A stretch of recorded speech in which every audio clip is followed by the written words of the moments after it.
Oh no, we do it afterwards. Yeah. My presentation is on the journalism in Russia.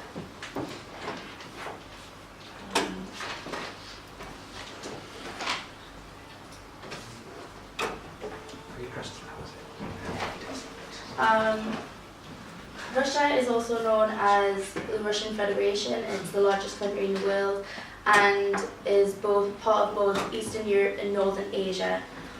Federation is a group of states with a central government but independence in internal affairs, and it has a semi-presidential government system, meaning the president is elected by the public and exists alongside the prime minister and cabinet.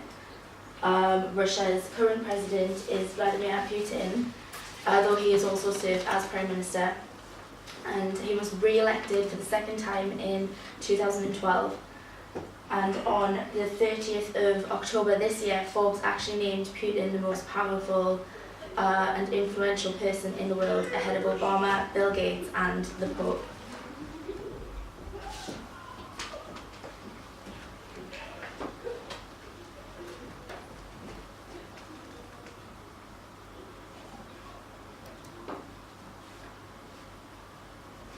A little bit of Russia's history. It was once part of the Union of Soviet Socialist Republics, which came to be after the defeat of the Russian Empire in World War I.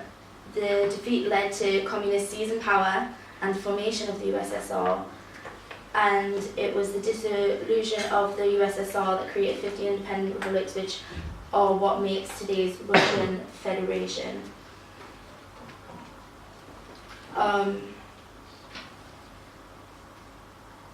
Journalism in the Soviet Union was said to be popularly viewed as being a servant of the Communist Party. Media context was tightly controlled by the Communist Party, which meant inexperienced people would get the highest profile jobs, like editors of magazines, so they were able to control what was written.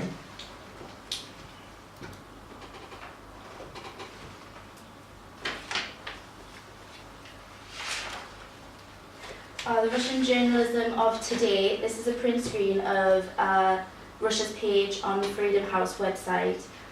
Freedom House is an independent watchdog organisation which assesses the freedom of the press in different countries, and they class Russia as not free.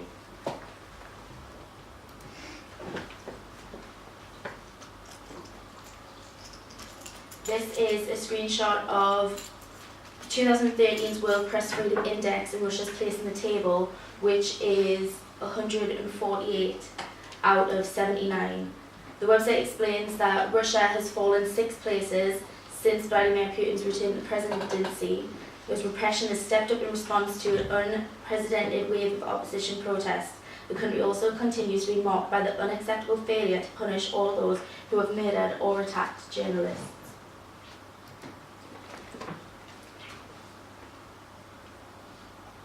There are certain things that are considered taboo to write about in Russian press, including corruption inside the Kremlin, corruption inside Russia's secretive spy agency, and Russia's north, excuse my pronunciation, Caucasus, which is what murdered journalist Anna Politkovskaya addressed multiple times due to the human rights abuse in Chechnya. Excuse my bad pronunciation. Journalists can be threatened, attacked, and even murdered for what they write about in Russia.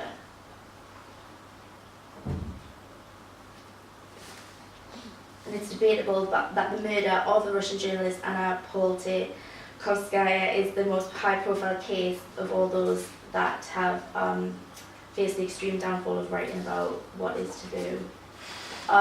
The consequences of writing about what is disliked. This is a graph of the murdered journalists in Russia.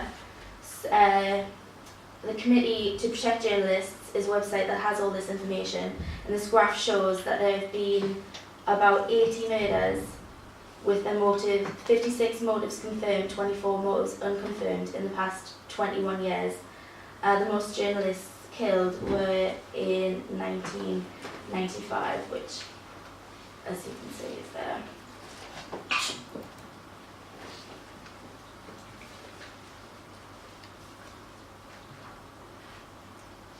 Some of the contributing factors to why Russia is so restricted in their press.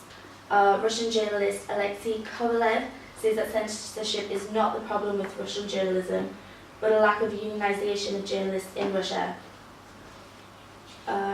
He says there isn't a single organisation overseeing the professional ethics, helping deal with non-paying employers. Basically, if you don't work for a major national news outlet with its own security and legal departments, you're on your own.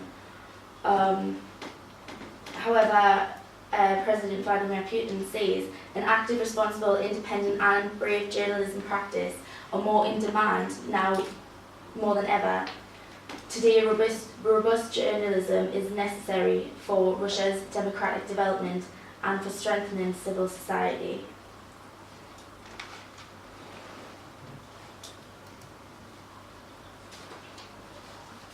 However, there seems to be no sign of change anytime soon. In Natasha Rudkova's book Journalism as Prostitution, she says that Russian state under Putin has shown no interest in protecting journalism. This includes silent approval of the growing numbers of lawsuits against journalists, continued support of criminal punishment for libel, the passing of new laws that make incriminating journalists easier, and the lack of enthusiasm for solving crimes already committed. Over 200 contract-style killings of journalists have been carried out in post-Soviet Russia, and none of the investigators have successfully been prosecuted. And that is everyone. Okay, thank you.